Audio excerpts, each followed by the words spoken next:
to the Apple Insider Podcast. This is your host, Wesley Hilliard speaking.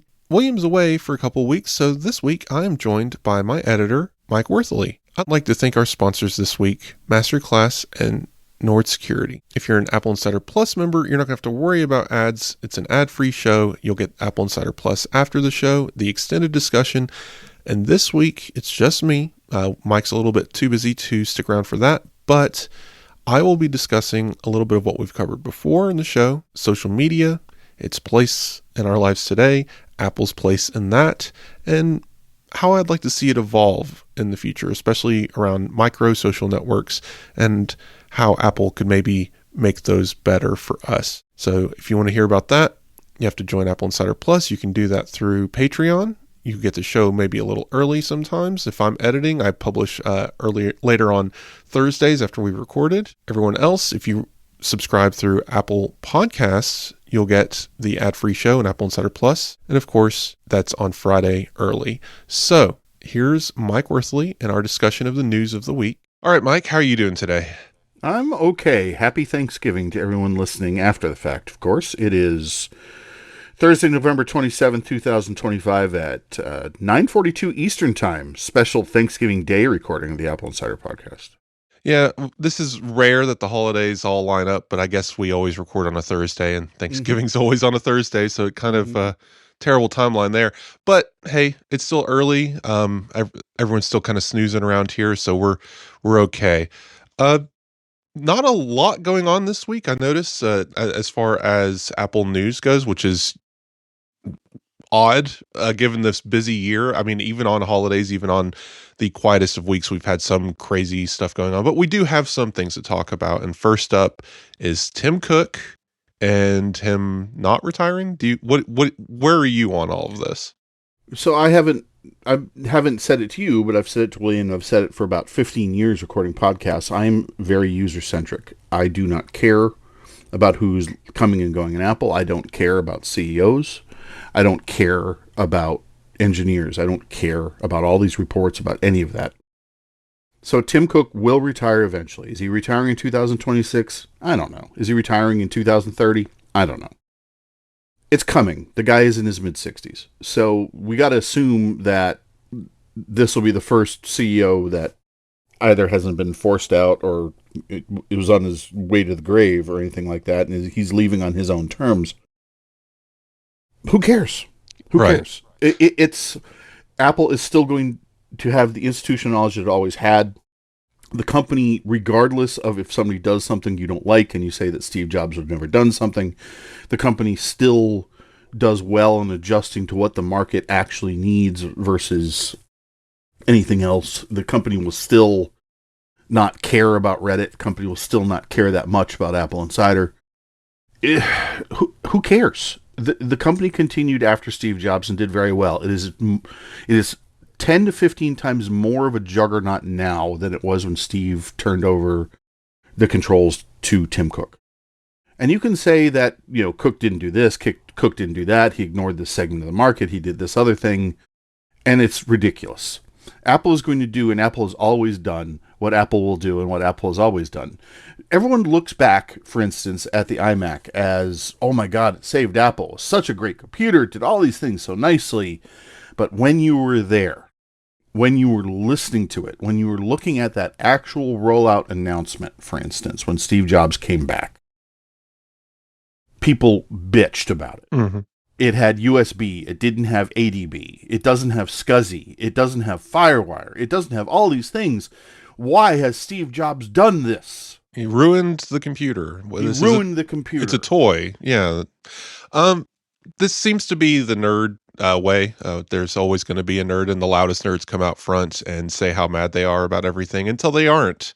And they're using it, and then they're having nostalgia. And I mean, there's no doubt going to be people nostalgic for every computer that came before.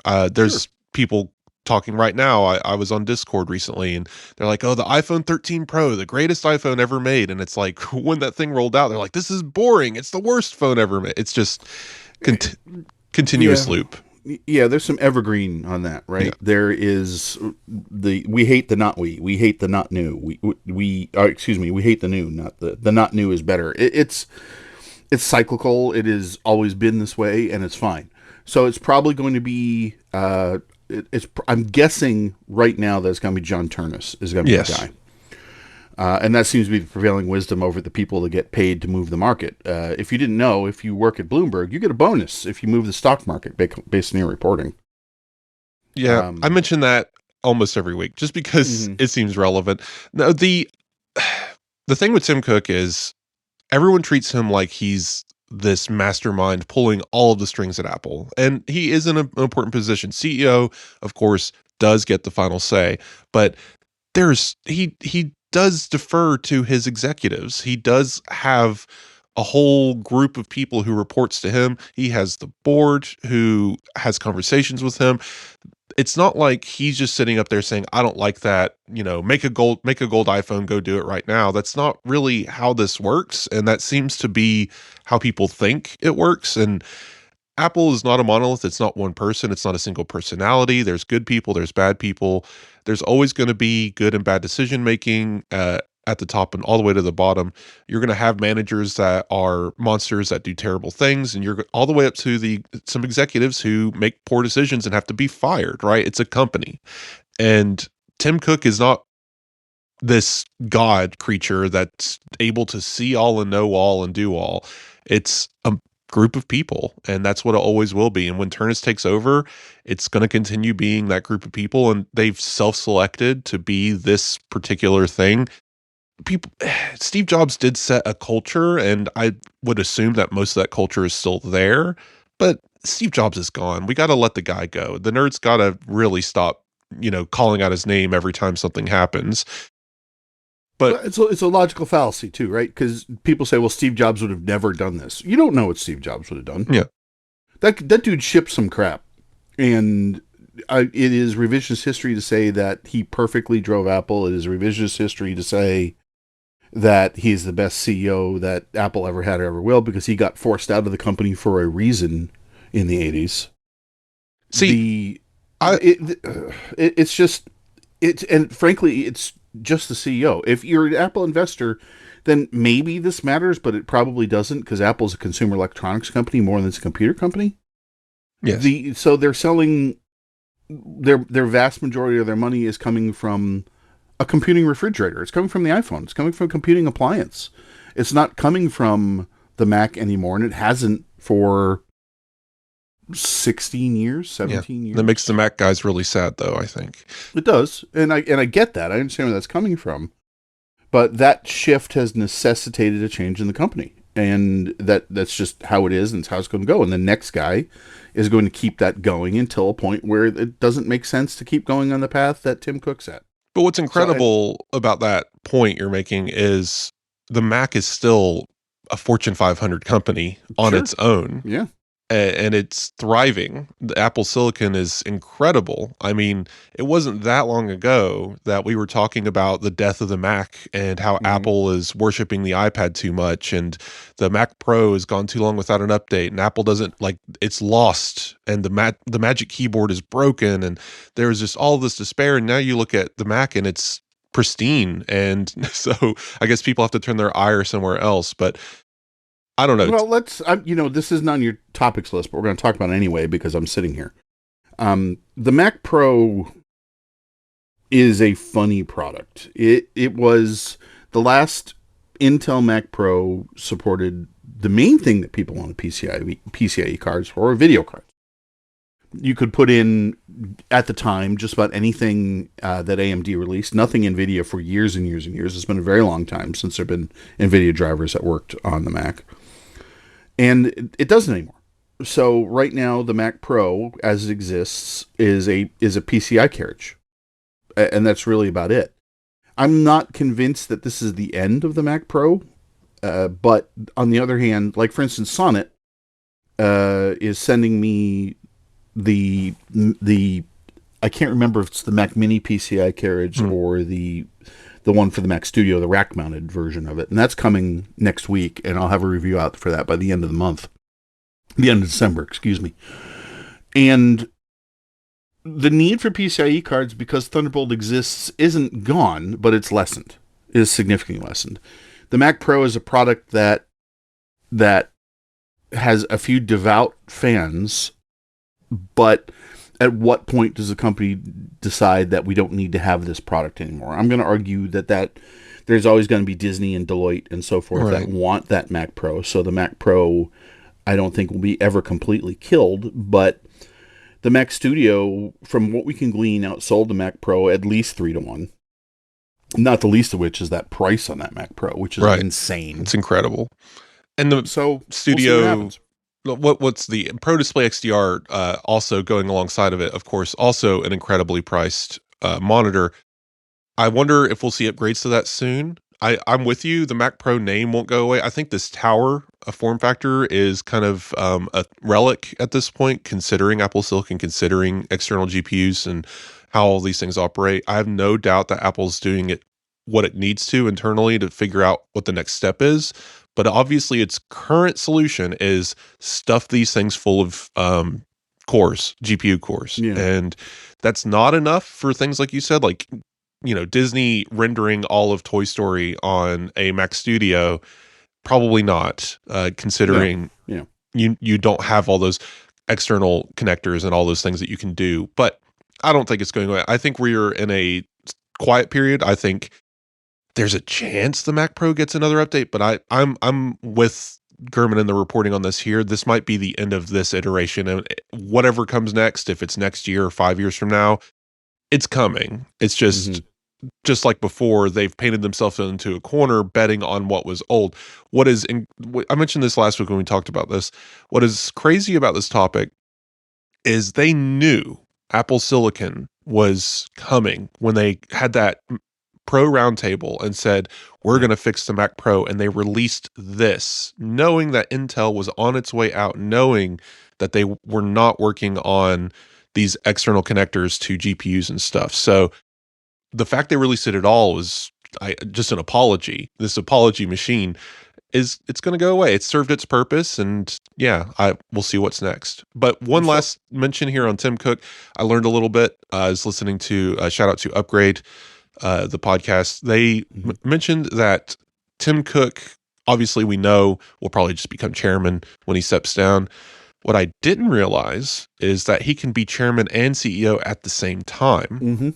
And that the chairman's status on the board currently, he has like less than a year left. And they can announce at any point, even in January, that Cook's going to take over that chairman position, which doesn't mean he's stepping down as CEO. So maybe they're conflating some stories a little bit. Maybe the Financial Times caught wind that Cook was about to take over chairman and put this story out thinking, oh, he's stepping down as CEO. But maybe they're both right. Maybe Gurman and we'll see.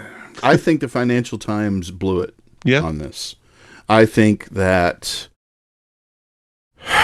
All right, so look, when you've been doing this job for a long time, even Wes at this point has been doing this job for a long time, even though sometimes it feels like I hired him like 5 minutes ago. Feels that way for me too. You see patterns in reporting from venues and reporters and things of that nature. Like, for instance, The Information has got a guy who I'm not going to name right now, who is not fantastic at his job. He will take 1 + 1 and come up with 47. And it doesn't make a lot of sense. Mark Gurman is pretty good at the job. He doesn't get everything right, but he's pretty good at the job. Ming-Chi Kuo is still pretty good at the job. The Financial Times is terrible at Apple reporting. They do not have a good track record of predictions. They do not have a good track record of accurate assumptions based on the data that they do have. So when I saw this come out and this got assigned, I said to, I think it was Malcolm, to be skeptical about this. This is a little fraught. And sure enough, Mark Gurman a couple days later is like, I don't know about all that, champ. And I think Mark is right here. I think that the Financial Times looked into their tea leaves and flipped out and decided immediately that Tim Cook is retiring imminently. And that wasn't backed up in their story. We said it wasn't specifically backed up in their story in our reporting. Right. So I don't know. And again, if you're an Apple user, if you're listening to this and you do not own Apple stock, getting a new CEO at Apple is not going to change one damn thing. Nothing. So closing this out, I will say it frustrates people to hear this, but I think it's just the truth. I think this particular administration is going to keep Cook around. It's out of necessity. And I think it's kind of poisoning the well, so to speak, to interact with this administration the way that Cook does. So if I had to put a number to it, if I had to guess, 2029 is the soonest we're going to hear about a retirement, just because that way whoever's coming in does not have to touch this third rail of it. I think you're right. I think that I have a different opinion on what Cook is doing with this administration. I think that he is doing what the shareholders need him to do, and he is retaining value for the company. I think so too. It's not pretty, but it's what's necessary. It's the cost of doing business, and you can like it or not, but it is literally the cost of doing business right now. So, but the less said about this right now, the better. Let's move on. So, quick little topic. I don't want to spend much time on this, but Apple, we've got a story rounding up the smart home display, and it's coming. We don't have a name for this thing. I call it the Apple Home Hub. It's this, just to recap, it's a tablet that you can attach to your wall to a speaker mount. Think of it like the Google Home display thing, but Apple's version. It's coming eventually. It seems to have been finished for a year now, but they want the new Siri updates to be better, Apple Intelligence to be better before they release it. It could come in the spring at this point. All I want to know is, are you going to get one? Is this a product for you? No. It is not. So, I think that, so the HomePod never sold great. Even the HomePod Mini didn't sell great. It sold enough, right? Like the Apple TV, it sold enough. I think that this will sell even less than a HomePod. I think that this is going to be such an incredibly niche product for Apple. I think this is going to be such an incredibly low seller for Apple that, I mean, and let's be frank, we don't see any signs of this being assembled in the supply chain. No. We don't see any weird parts. We don't see any strange screen frames, no robot arms, none of this. And by now, there's at least a smidgen of that.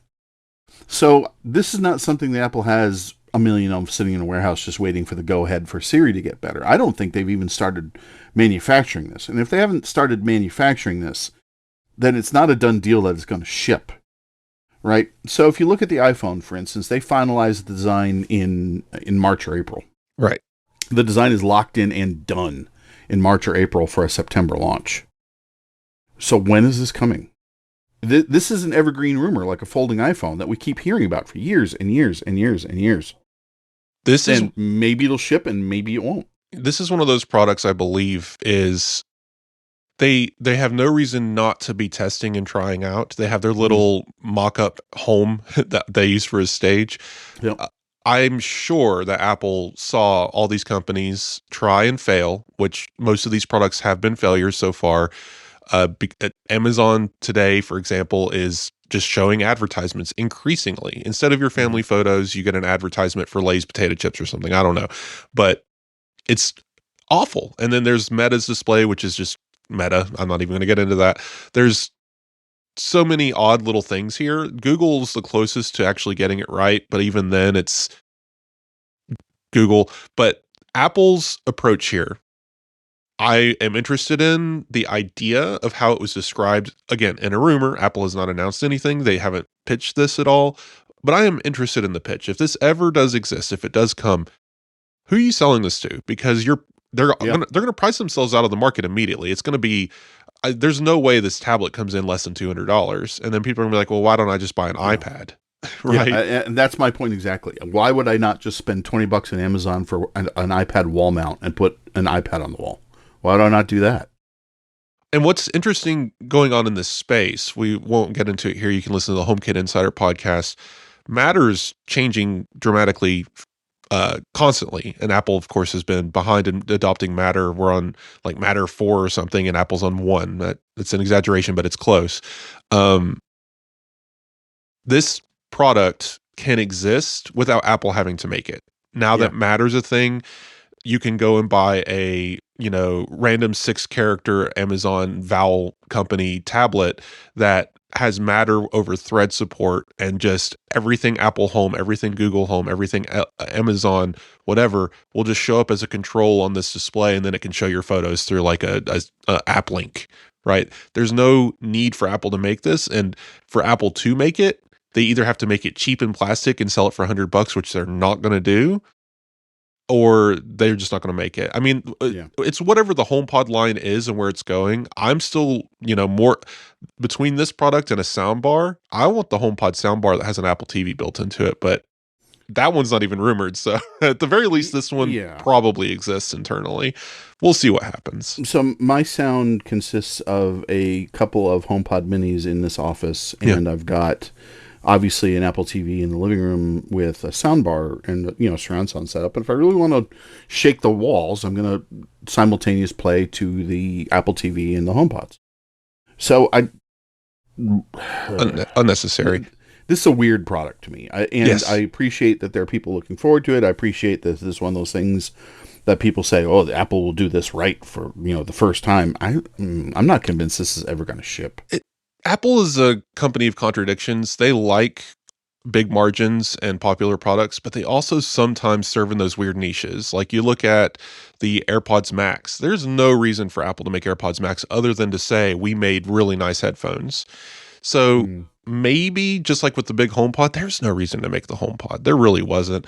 Maybe with this device, they're just saying we're making the nicest version of this, and then at the same time announce a Matter update / API that lets other companies make similar products that integrate with it. Build an accessory ecosystem, maybe. One last question on this topic, because you're never here. Do you smart home? Do you have light bulbs and stuff? Do you have... Yes. Yes? I have not many. I have very few. Up until very recently, there were senior citizens in the home that just would not. Right. And the homes that I've lived in don't have a neutral wire. So that automatically eliminates a lot of stuff to make home automation as seamless as possible.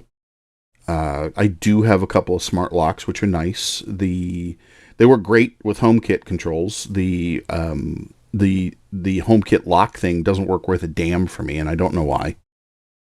So I've got hubs, I've got Apple TVs, I've got thread routers. It just doesn't work worth a damn for me. So yes, I have home automation. I am not fully using it to its maximum extent. Yeah, I'm in a rental, so I can't go too nuts, but I definitely have a lot of devices on my network, and I'm always looking forward to adding more, but that's another story.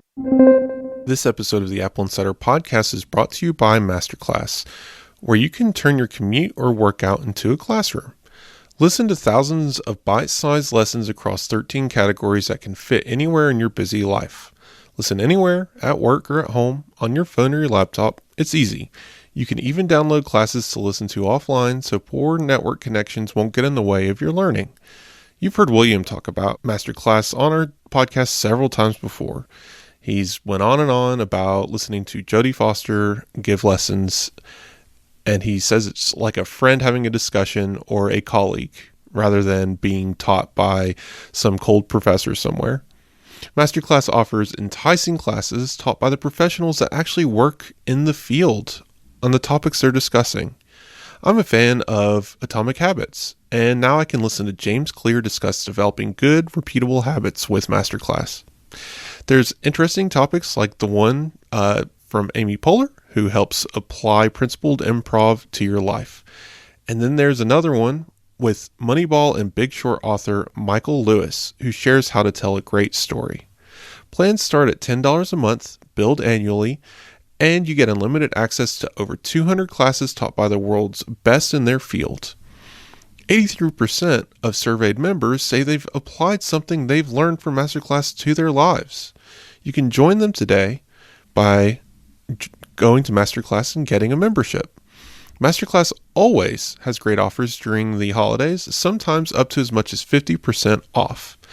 Head over to masterclass.com/AppleInsider15 for the current offer. That's up to 50% off at masterclass.com/AppleInsider15. One more time, masterclass.com/AppleInsider15. Thanks to Masterclass for supporting the Apple Insider Podcast and providing us all with such interesting lessons we can take with us. let's get to this next topic. This is interesting. So this is an older topic, but I want to talk to you about it because there's more to say. I mean, I think this was announced the minute we were recording last week, and it sold out a minute later. This accessibility accessory, Hikawa foam grip. And Yes. so I want to talk to you about it, and this is serendipitous. Like you're going to know more about accessibility than most of us on the team, and I just wanted your word on this. Like the conversation around it is very black and white. Either you know about accessibility and understand this product, or you don't. And Okay. And the people who are out here saying, well, this is, a crime against humanity, borderline kind of hysterics. What do you have to say about this product? I'm going to lead with a couple of facts and figures. My child's pediatric wheelchair was $6,000 in cash. $6,000. Okay. A motorized wheelchair that I reviewed a couple years ago was $3,000. Right. The late night TV shows. Do you remember the Snuggie? Do you remember all those things that they sold in late night TV shows and the grabbers and the things like that? What those were assistive technologies mass marketed. Yes. Like think about the Snuggie, right? It's a front entrance. You don't have to put it over your head. You don't have to pull it on over your back. If you have limited mobility, you're putting most of the special needs clothing, for instance, is designed to you put your arms through it. Right. Instead of putting it over your head or something like that. So we've got this iPhone grip, $70 is what it costs. And people were crazed about it. Number one, there are iPhone cases that cost more than that. $70 is not, in the realm of Apple, it's not anything to write home about. I wasn't even shocked by the price, personally. I wasn't either. Yeah. Accessibility is expensive because you're not making 20 million of them, you're making 15,000 of them. Yes. So automatically right there, you don't have economy of scale. And I'm going to repeat my common refrain on any of this. Just because something is not for you doesn't mean it It doesn't mean that it shouldn't exist because it doesn't fit in your worldview. So there is, and people are coming, well, why is this not $10? Because there's somebody else involved that's not Apple. Well, I can 3D print this. Go ahead, but it's going to be freaking terrible with ABS plastic. This is a well-designed product with accessibility in mind from the jump. And as far as accessibility things go, it's cheap. An assistive talker app, Proloquo to Go on the iPad, when I was looking at that about 10 years ago, was $300. And it's a touchboard. It's a touchboard, so special needs kids can or adults can talk to people through an iPad. They're nonverbal.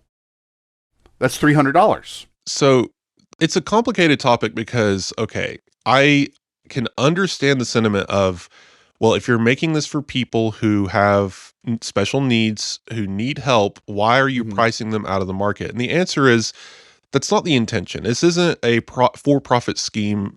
And I'll get to this particular grip in a moment, but just in general in the accessibility market, especially if you're targeting multiple functions like this grip does, you're doing a lot of research, a lot of testing. It's not just we asked a designer to make a thing and he popped this thing out and here you go. It takes a lot of time and effort and money. Yeah. And there's probably some margin here. Obviously they're going to want to make a profit, but to get back to it, accessibility stuff in general could probably cost less. I'm sure there's some United States medical system nonsense going on here as well. A for-profit company saying, oh, you'll have insurance, it'll pay for it, whatever. But when it comes to this stuff, you can't just pop it out and say, here you go, because it's not going to work. When you're targeting such specific things, you need to build for that. And that costs money, that costs time, that costs effort. So when I hear people say that, well, they should just give it away for free. Well, the free thing would just be garbage, right? Like anything subsidized by the government. Look at these government subsidized Android phones that come with ads on the lock screen. Like you don't actually want that for people. And it's okay for accessibility to also be nice, right? Just because you're in the situation where you have special needs doesn't mean you can't have the nice wheelchair. It doesn't mean you can't have the nice iPhone grip with a cute texture on it, right?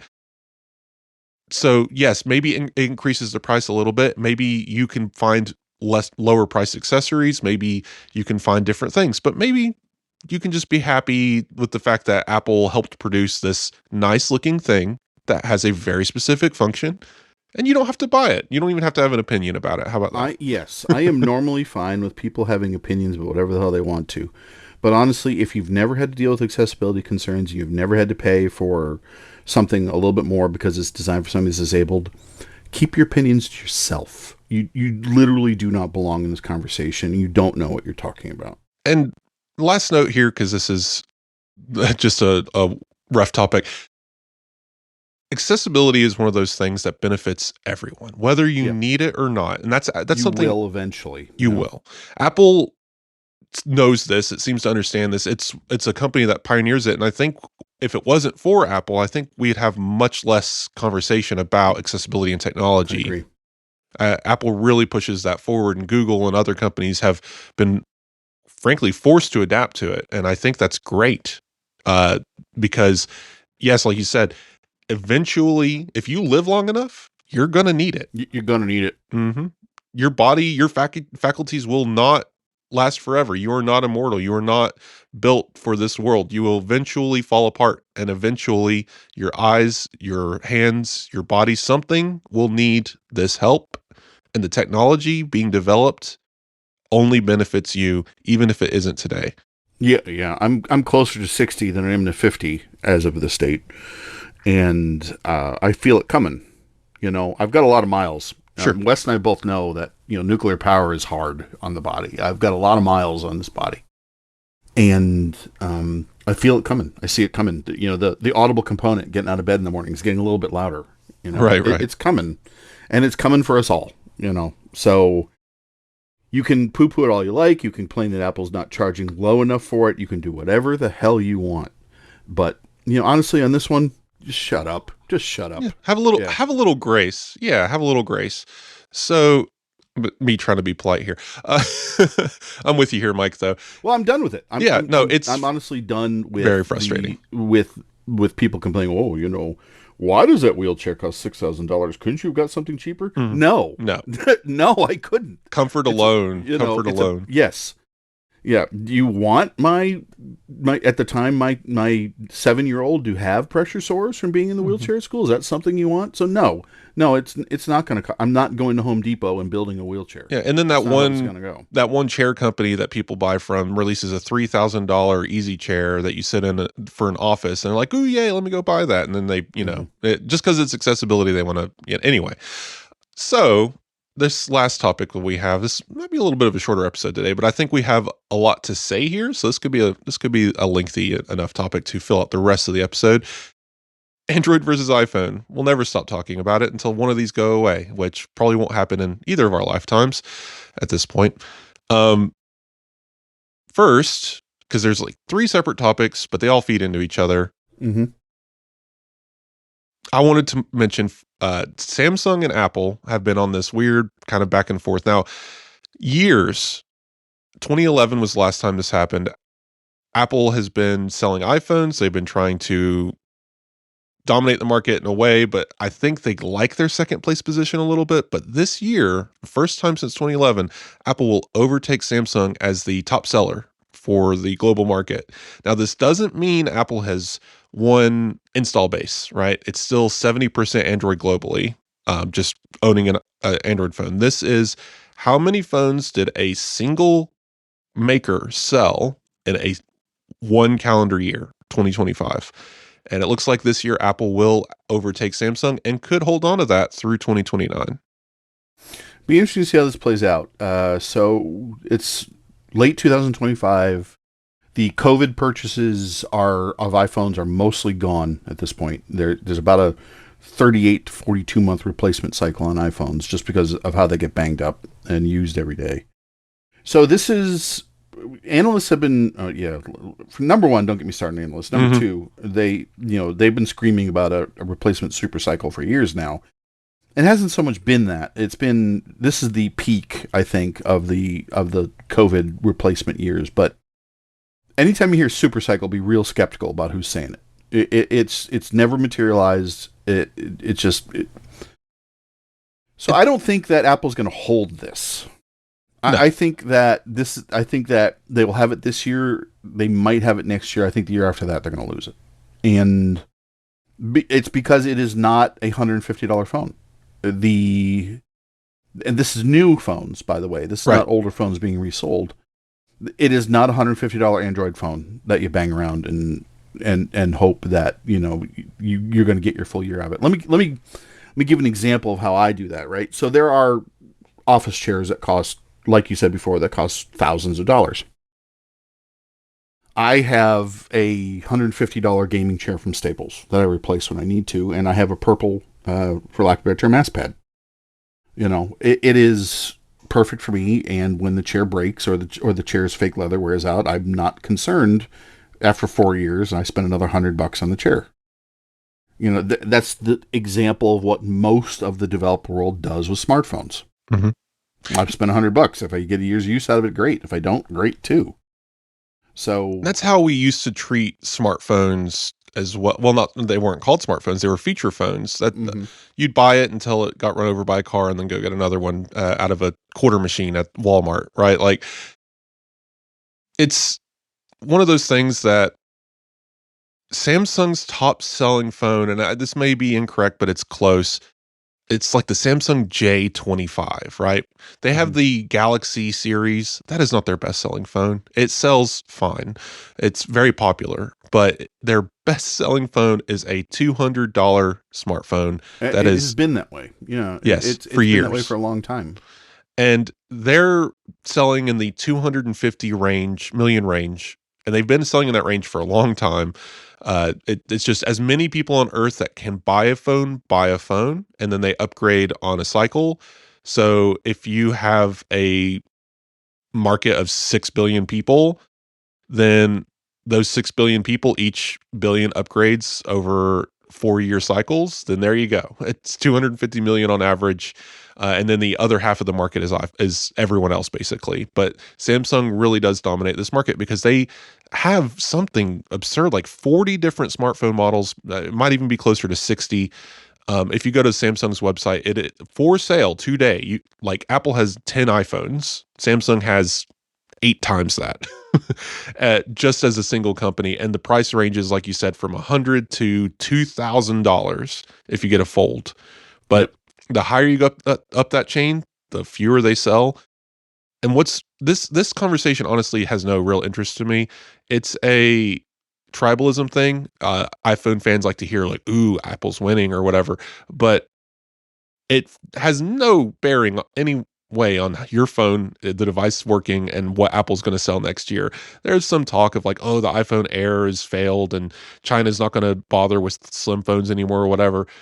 All that's nonsense. I mean, these analysts really do just kind of look at the figures and try and make predictions. It is purely a predictions game, and the ones that are more popular made more accurate predictions. That's it. There's no secret sauce here.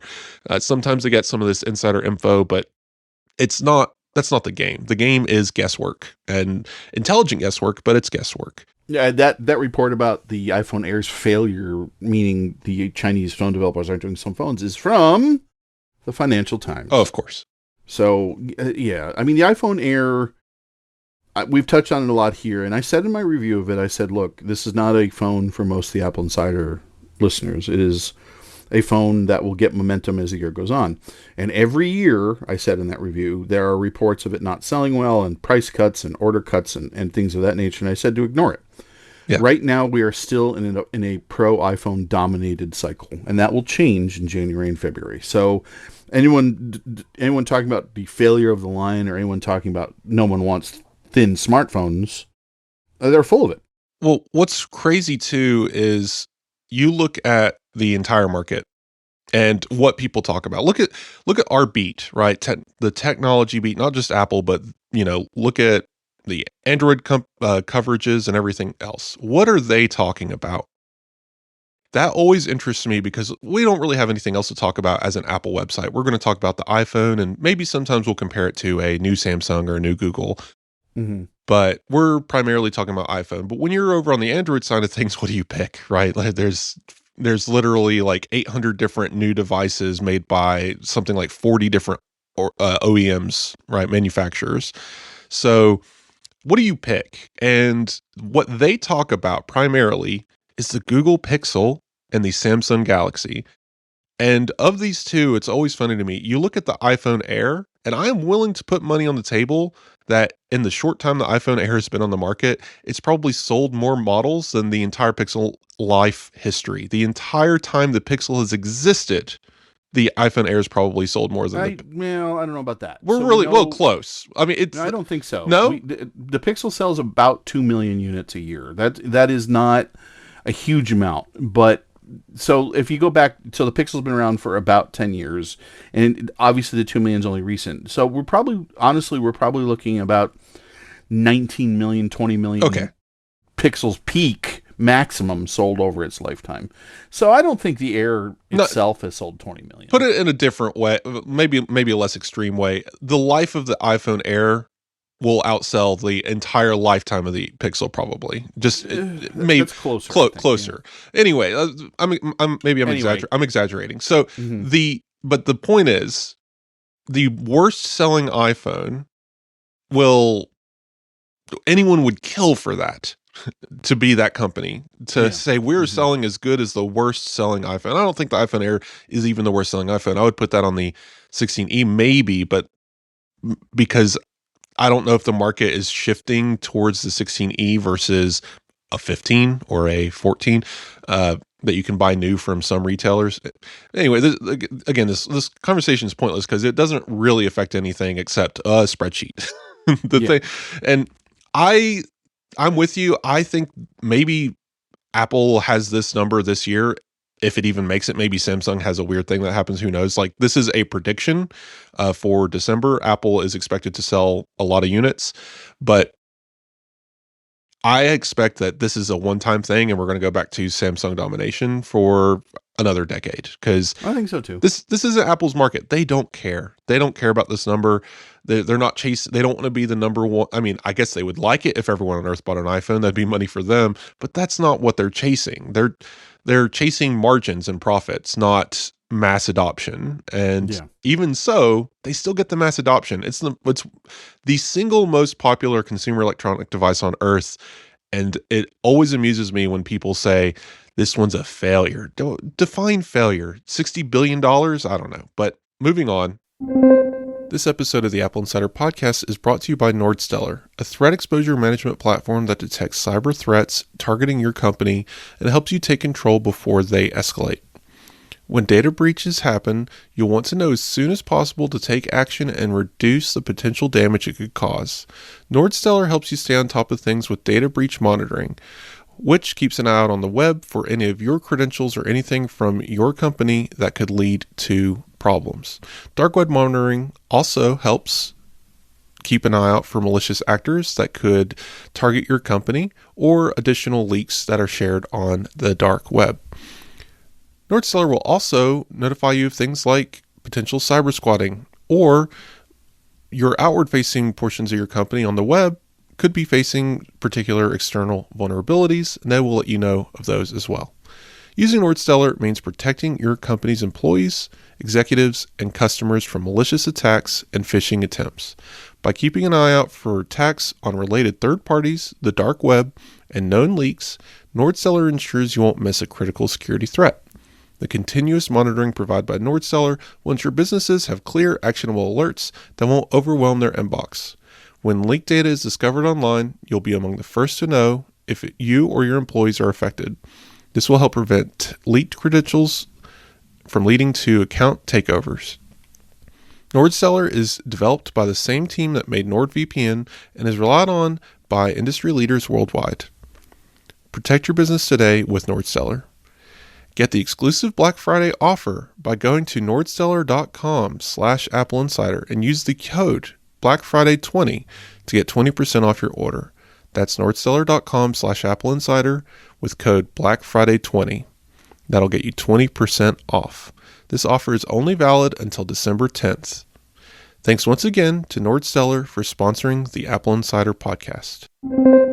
There's a discussion now, so we're going to shift to more Google Pixel and Apple. Did you see the Wicked-inspired ad that Google put out? Yeah. Very silly, fun, whatever. It's fun. It's, that entire ad campaign, it's punching up, which is fine. Punching down, I don't particularly care for from anybody. And it's fine. And Apple doesn't care. No. The thing that I find about this ad campaign, again, it's entertaining on its own. It's humorous. They have their best writers possible and animators making these things. They're not bad commercials, right? You know, a bad commercial is Samsung's eyebrow thing they did with the notch. That was a bad commercial. You mean the forehead, the haircut one? Yeah. Oh, that's it. The haircut. That's it. Yeah. Everybody had notch haircuts, right? I miss the days when, I forget who did this ad. It must have been Samsung, but there was a wedding and then they had the Samsung side of the aisle and the Apple side of the aisle, and they got this big fist fight. Anyway, someone rips open their t-shirt and they have a tattoo of an apple on their chest. Oh, that was a long time ago. Yeah, I forgot about that one. Yeah, those were the glory days of the tribalism. Now it's just kind of fallen to sadness, but this ad in particular is fine. Again, the thing about ads though, it seems to point people to your competitor. I think that's the thing that happens every single time, that if you make a comparison in an ad, suddenly the people watching the ad are now making that comparison. And does Google really want its Pixel to be compared to the iPhone that closely?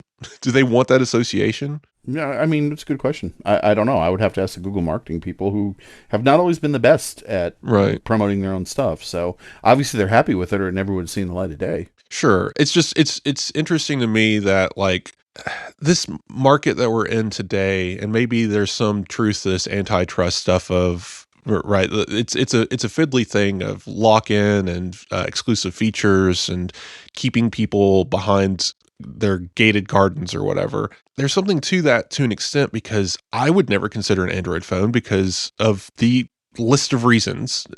Obviously the technology portion of it, how Apple makes iPhones, their technology stack is something that I enjoy. Their camera stack is something I enjoy. But getting beyond that, just the software alone, the money I've put into iTunes for buying movies and TV shows, the iMessage thing, right? All of this stuff that I actually want to use an iPhone for, it's just not on Android, and it probably never will be. And that's kind of the thing. I would never consider a Google Pixel, but that's me. I'm a nerd. The average consumer, though, they're using TikTok, they're using Facebook, they're using apps that are universal that will port all of their information from one device to another. There's less lock-in there than I think people want to admit when they're having these kinds of conversations. But you watch an ad, you're holding an iPhone, you're Joe with just some random iPhone, not really caring about whether or not you have one, and you see this ad. Does it really make you think, the grass is greener over there, right? Especially since they lean so heavily into this Google Pixel has AI and Apple doesn't kind of thing. On the other hand, we're an Apple-centric podcast and we're talking about a Google ad. No, that's my point. Tribalism is, it's an infection. I understand where I'm coming from as an Apple fan, and I've talked to Google people. I've interacted with the phone. I think it's a fine phone. I think the biggest problem with Google Pixel is the operating system it's running. But again, that's the problem. I've mentioned it before. I mentioned it in Apple Insider Plus today. I pre-recorded it. Maybe it was last week's episode. Anyway, I would love to see Apple bring Apple Podcasts and Find My and all these other apps to the Android ecosystem, just to give people more variety of choice. But why would Apple do that? But one last thing on these walled gardens, Google has done something weird, and I wonder if it's kind of we got bored and decided to do this, or is it kind of a shot over the bow of hey, we're going to challenge you guys to break this and then take you to court. So what I'm talking about is Google Pixel has figured out how to access AirDrop. Basically, now you can AirDrop from iPhone to Google Pixel and from Google Pixel to iPhone using basically not a hack, but they basically access the system that allows AirDrop to exist on this Android device. What do you think of that? I think Apple's fine with letting this exist. I think this will be something that in the European Union they can say, look, Yeah. You can do this. What are you complaining about? So I'm not upset this exists. I'm not glad this exists. I'm mostly neutral on it. I have enough other ways to move files around between my PC, my Microsoft Surface, my Mac, and my iPhone that don't require AirDrop. So, and frankly, everyone else does too. It's whether or not you use it is another matter. You can always email yourself a file. You can, there's 9,000 things you can do to do this. So I'm not upset that it exists, and I think that Apple is neither. And I don't think that Google did this. I don't think they're doing a. I don't think they're doing a Fortnite here. I don't think they're doing this to induce a lawsuit. Right, because I mean, you mentioned earlier the commercials, the 2 a.m. ads that were primarily aimed at accessibility, but we didn't know that. Are you having trouble moving your files? Get AirDrop, right? Like, it's just kind of that kind of thing. Like, yeah, there's so many other options and better ways to do it, honestly. And I've had AirDrop fail. So we went on a trip to a nearby mountain and hiked to the top, and it was fun. And we were on this plateau and taking photos. And someone there had like this iPhone, like 10, iPhone 11, kind of like outdated old camera, fine camera, but I had the 17 or 16 Pro Max, whatever, and was taking photos. And I was like, oh, let me take your picture. And I took a beautiful photo of their family on the landscape. And I was like, let me send this to you. And it was an iPhone and it had AirDrop. It would not accept the photo. No idea why. Just would not do it. AirDrop is fussy. Yeah. Even on a well-provisioned network, even on your own private network, is fussy. So, and that's one of the reasons why I don't. It's one of the reasons why I don't do it. So I just got their number and I messaged them the photo. Right? Again, this is one of those like silly things. But then again, you look at the EU or UK. Someone mentioned this. There's too many lawsuits to count now. AirDrop being a proprietary function. It's just like, come on, guys. I don't think. Yeah. But anyway, it is. But who cares? Back to the point I was making. I wouldn't say this is easy. I'm not going to assume this is easy. I'm not a coder. I don't know how this works. But who's the onus on at this point? Does Apple, like, maybe it's both their faults, and I'm willing to say that, but does Apple really need to work their technology backward to fix Google, or does Google need to work their technology forward to fix Apple? Or like the interoperability here that people are asking for, if AirDrop can just be accessed in this way, right? What's preventing, like, are these other technologies? And I know encryption gets in the way of some of these. Like, you can't just you can't backdoor your way into iMessage. That would break the whole system.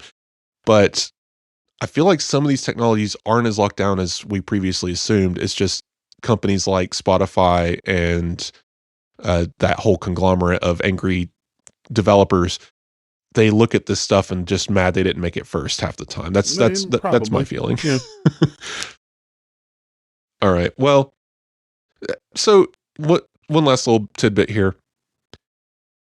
Now, I know this stuff started later in your life than for me. I was fresh out of nuclear training and in my 20s when the tribal wars of iPhone versus Android started. Before that, it was the console wars. And I'm sure before that, there was some Amiga thing or whatever people were fighting over. Yeah, there was Atari ST and Amiga versus Macintosh, and before that it was Commodore versus Atari and Apple. Yeah, oh yeah. So in your time, maybe you're just much wiser than me. Have you ever gotten involved in these kinds of? No. They're when I was young, I was a teenager, and I went over to my friend's house. We were playing games on whoever's computer ran. Fair. When I was in the 90s and in the Navy, it was the same thing. I didn't like dealing with extended versus expanded memory on my friend's PC, and they didn't like the fact that all the games that they had on their IBM couldn't run on my Mac. Right. And it's fine. It's just it's not even a grass is greener kind of thing. It's just different ways to do things. But did the console wars exist? Yeah. Was there not exactly nerd scuffles in the playground when I was a child? Not really, but All right, Doom or Quake? Why not both? Fair enough. Company. Okay. See, that's just these things are not. It wasn't Quake, was it? It was anyway. Doesn't matter. It was Quake and Unreal Tournament. Unreal Tournament. That's the one. Okay. See, I try to cast back, my brain fails. So anyway, it wouldn't surprise you to know that I was very much in my 20s, at the very least, aggressively tribal about certain things. But I'm before, shocked. before though, I was very Google, right? If you had met me in 2012, 2013, anyone at the command who knew me would say, "Oh yeah, that guy's obsessed with Google and hates Apple," which is very funny. Um, very switching of gears, but that's just how my brain works, and I think that's how it is for some people. They get into something and they get really very hyper focused, really into something, and You also had the advantage of being in the service when somebody saying, "Hey, you know computers, right?" doesn't commit you to a 20-hour bull job. I'm assuming I'm going to get bleeped there, but I got a couple of bleeps today. When I was in the Navy in the 90s, right? I can't tell you how many times I got racked. Hey, man, you know computers, right? Can you fix this trackball while we're 150 feet under the ice? I don't know. Right. It's anyway. Yeah, technology at the time for me was people passing around hard drives full of pirated movies while you're out to sea, or Mm-hmm. People setting up secret Wi-Fi networks in the. Yeah. Like I heard about one of those. yeah, that one wasn't so good because that wasn't even a Wi-Fi network. They were using Starlink on deployment. Oh, that was Starlink. That's right. Yeah, they were connecting to the internet, which is not okay.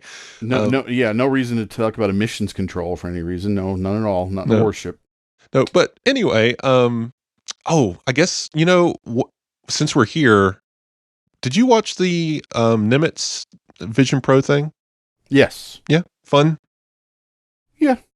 Yeah, I enjoyed it. It was definitely a little bit of a flashback. I never got to go down on the flight deck. I would get caught on fire or something, but I enjoyed watching those things take off back in the day. So I mean, they never let the nukes do anything fun. So same for us. I mean, I got to stand on the crow's nest and get slowly covered in oil, but that was fun. I did get to go up to the bridge on a surface transit on the bridge once. The first time I was topside on the moving submarine, I was new to the boat, and the job I had, we had to go up, make sure.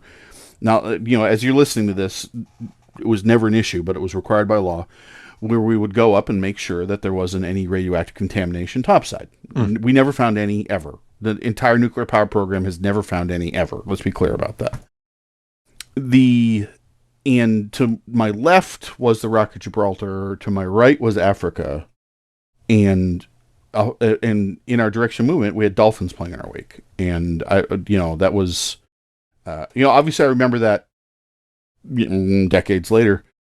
But that doesn't put aside all of the, hey, it's 2:00 in the morning, let's come in and start the reactor. Right. So, but anyway, I don't even know how we got on this. It'll be a nice little bonus for the podcast listeners, but let's continue.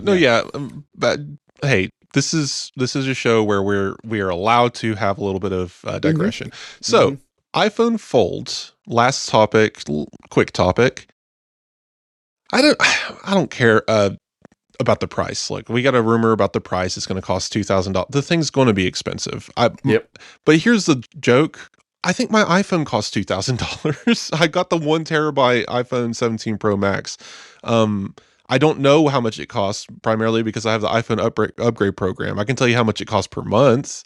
It's $70, I think, per month. Yikes. Oh no, it's not ideal, but hey, interest-free payments, whatever. Yeah. Anyway, I don't really care about the price. It's going to cost money. It's not going to be Vision Pro money, probably, unless you can get like a 2 terabyte model. My question is well, I guess we touched on it earlier, but does it exist? Is it ever going to exist? This is another one of those evergreen rumors that it is always coming next year. We're on year 7. I went back a couple weeks ago and checked to see when our first folding iPhone rumor was. It was in 2000. It was in late 2017, almost 2018, where we had seen that Apple was considering a folding phone. And we have patent work from before then. Is this coming? Yes. Is this coming in 2026? I'm more positive on it this year than I have been previously, because they're also discussing just shipping these pro level phones in September and moving the non-pro phones to the spring.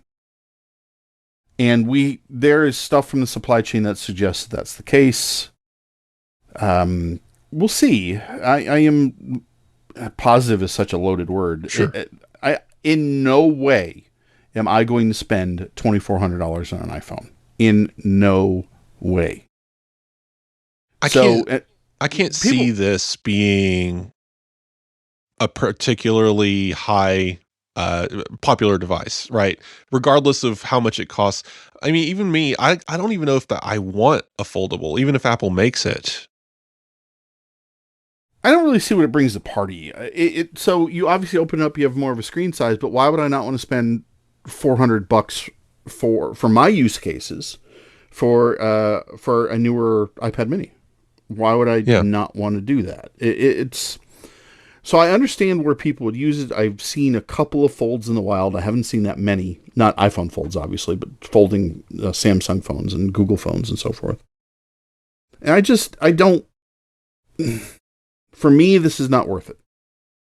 I believe the price. I believe the $2,400 price, given what other folding phones cost. You know, people saying, well, there's lots of reports where things have proven to be cheaper. Well, yeah, by like $50 or $100. This is not going to be a $1,500 phone. No. It's so. This is one of those devices that I think if Apple was going to do it, and the technology was there.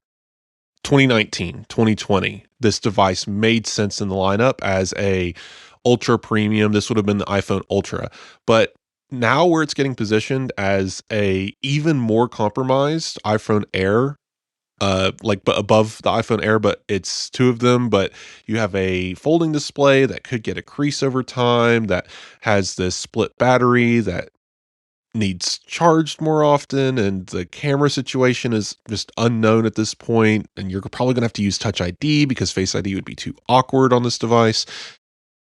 Compromise after compromise after compromise. What are you left with? A gimmick is what it is. I don't think Face ID is going to be more awkward in this device. I think it's going to be the same as it is in the existing iPhone Air. Well, if there's a display on the outside, then you'd need two Face ID modules. No, I'm not convinced on that display on the outside. I know we have renders based on some of the rumors, but that display on the outside kind of, for me, defeats the purpose of the folding phone. The idea of the folding phone is your screen is on the inside, and it's larger than a single iPhone is going to be, but it's also on the inside. It's not subject to pocket sand. See, I'm definitely more skeptical on the fold ever coming because it just felt like a fad. It felt like at the time that it arrived, I can't remember the first one. It's either 2016 or 2019. I always jumble those 2 years up. But it was a while ago that the first folding phones came, and they've improved. The technology has gotten nicer, and they are a neat piece of technology. I never want people to assume that I hate these things. Like, as a nerd, this is cool. But the utility is where I'm like, what is it giving me that now today, jump forward 6 years where AI and spatial computing and all this junk's happening, what is it giving me that these other platforms aren't, right? And I understand the Vision Pro is $3,500 and you have to wear it on your face and it gets hot and heavy, but it won't be that forever. And that seems to be where we're going as far as new paradigms. And the foldable was a solution in search of a problem, right? Well, ideally it was, I want to carry a smaller device in my pocket that opens up to a larger device when I'm using it. I understand that utility, but you start introducing spatial computing where you have displays in your glasses, none of that matters because now you have an infinite display. Everywhere you look is a display. And there's so many compromises with this technology at such a high price, at such a low margin, low volume. I don't know. I mean, Apple could pursue it just for the sake of pursuing it, just the same as the Mac Pro. Maybe that just to say that they have this ultra premium, pretty device, just to show that they did it. But in 5 years, it will be irrelevant. So why even bother? It's my question. Yeah. Mm-hmm. All right. Well, I guess we'll wrap up here. Apple Insider, do you know we know the year, it's 1997. Do you know the day? I do, but not off the top of my head. Sure. I sprung this on you. But 30 years coming in 2027. I know that it's 28 years-ish.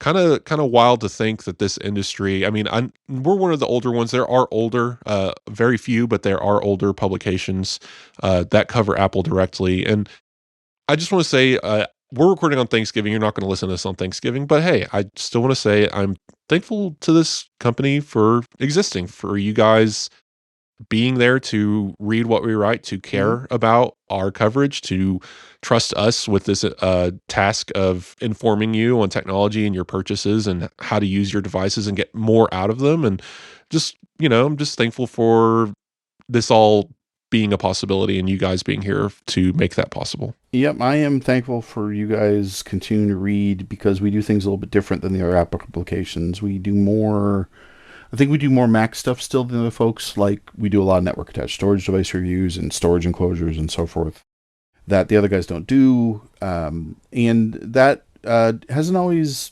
generated the most traffic, but I don't write for traffic. I write for news and I write for stuff that I think you want to read. And from the feedback that I get consistently, you guys seem to appreciate it. So I appreciate you for appreciating it. Yeah. This is a tortoise and hare industry. Moving fast and breaking things often leads to destruction. And we've seen a lot of consolidation in our industry recently that has led to a lot of destruction because everyone's assuming that AI is going to take over, which it's not. Luckily, Apple Insider will remain.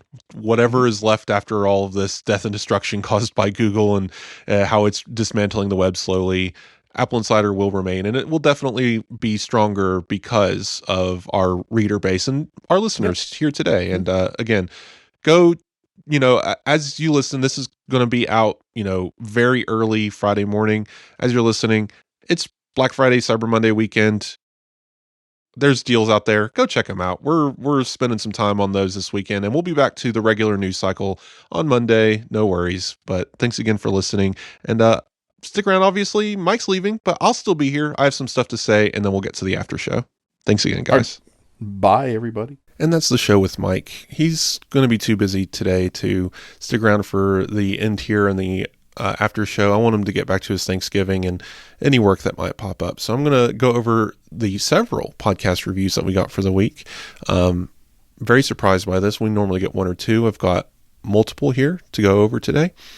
But before I get to that, of course, you can always leave a review on Apple Podcasts. We'll read it here, good or bad. We love getting critiques and information about what you enjoy about the show. It helps us make decisions about how we conduct ourselves here.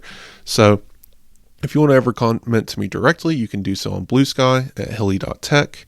I'm also on Mastodon, and you can reach out to me through my email, wes@appleinsider.com. But of course, if you leave a review on the podcast app, we will read it here. So here's a few from the week. First off, we have Mario Vella 03, Best Apple Podcast, 5 stars. This is a great show with interesting topics and great views by the two hosts. So thank you for those very kind words, of course. Then next up, we have 3 stars. Papester 1, great informative podcast, left-wing comments. So their concern is with our discussions of political topics. They say that Apple Insider is always informative and a great source of Apple information, but my comments about left-leaning views or anything related to anything political gets old. Specifically, my comments on Joe Rogan's podcast and popularity and whatever. So yes, I did say that, and it's just true. Joe Rogan is a very popular podcast. It is popular because of the audience he targets, and that audience likes what he has to say. Therefore, it's popular. I mean, I don't know what else to say about it. It's just the same reasons why the New York Times podcast and the other podcasts I mentioned, that comment in particular was not in a silo. But more importantly, when William and I discuss anything on this show, especially if it touches on sensitive topics or politics, we're not going to hide how we feel. We always keep things factual and related to the topic at hand, but we're not robots. We're not going to disguise any real opinionated portions of that, because it's what makes us who we are. And if we have a specific topic that's going to dive deeper into politics, like around Tesla or Elon Musk or the presidency, that goes into a section called Controversy Corner. So if you ever see that section, you can skip it, because it's one of those things where it's not necessarily that you disagree with us. Maybe you're tired of hearing about politics in general. We understand that. I understand that as someone who has to keep track of this stuff for work. Maybe you don't want to hear about it. If you ever see that section pop up, go ahead and skip over it. The rest of the show usually is very light on that stuff if it ever gets touched on, because if it is heavier in the topic, it goes in Controversy Corner. But there's nothing I can do about stuff like this, because it's just what the world is and it's who we are. So that's not going to change. Sorry about that. But next up, we have Ted Tab, 5 stars. Years of listening and loving the podcast. I'm 77 years old and I have been a weekly listener for many years. I appreciate the honest reviews and opinions on Apple and its products. Several decades of experience as an IBM employee and user, but slowly come over to Apple, just as IBM has slowly removed itself from the PC market. I find your reviews and discussions on Apple products to be informative and not a sales pitch. As an example, when you talk about the M5 iPad Pro, I can understand the differences without feeling the need to upgrade from my M2.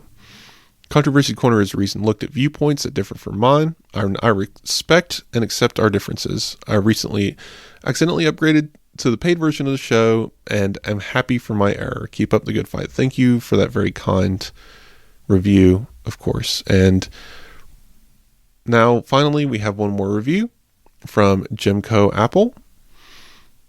Someone else commenting on political status. So I agree with the last reviewer, 4 stars. I recently heard a review from a listener on the podcast. I've been a long time listener myself and fully agree that Wesley interjects subtle political commentary. His political views bleed through and often take my mind to another place. Sometimes bitter feelings can bring other people down too. I really enjoy the show when it is on Apple topics. So yeah, thanks for the review, Jim. And of course, as I said,